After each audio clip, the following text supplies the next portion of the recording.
Bonjour, Jean-Luc. Bonjour. Alors là, nous sommes sur le stand Bugatti à Epoch Auto 2024.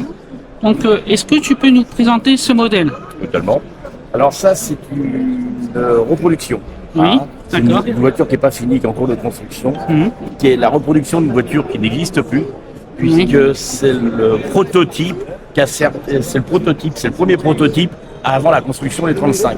D'accord. Après, donc c'est pour ça qu'il n'existe plus, parce que comme tout prototype, après, ça a été réutilisé. Mais la base de cette voiture par rapport aux autres 35 est complètement différente, puisqu'elle est issue d'un châssis de Brescia.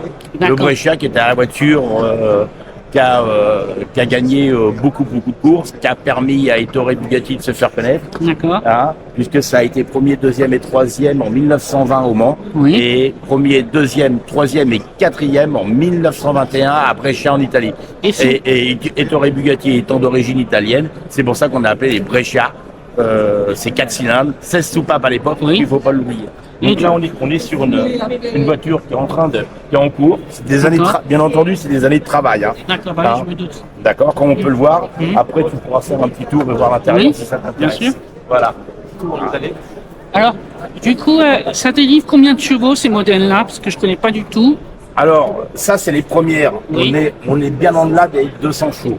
Ah, quand même. Ah, pour l'époque. Bien en delà, d'accord. C'est-à-dire, c'est des voitures qui font à peu près, qui devaient faire à peu près, on va dire 130 chevaux, à peu près quelque chose comme ça. D'accord. Par contre, il y a des modèles qui sont là-bas, qui sont à 200 chevaux, qui sont des modèles compressés. D'accord. Alors, on peut les voir si tu veux. Vas-y, passe-moi dessus. Ouais. Ah. Viens là. Ouais. japonaise et des voitures de légende. Bonjour, ça va? Vous avez dormi? La AMX5, Le Mans et la RX7. Donc là, on a un 35 de 1925.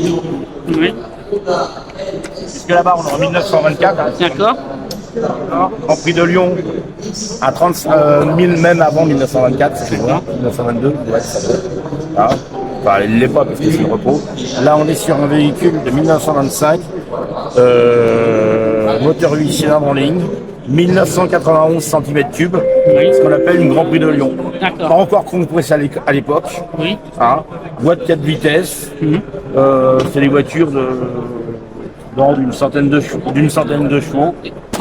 J'ai mis une pédiste alors. C'est une voiture d'une centaine de chevaux. D'accord. Et puisqu'elles sont encore compressées.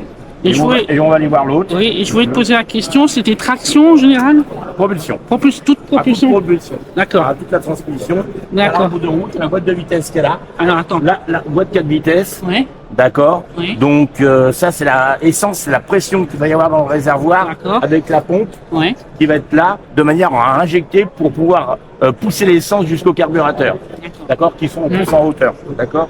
Ça c'est ce qui sert à envoyer l'huile d'un réservoir d'huile, puisque c'était des joints en feu, c'était des joints différents.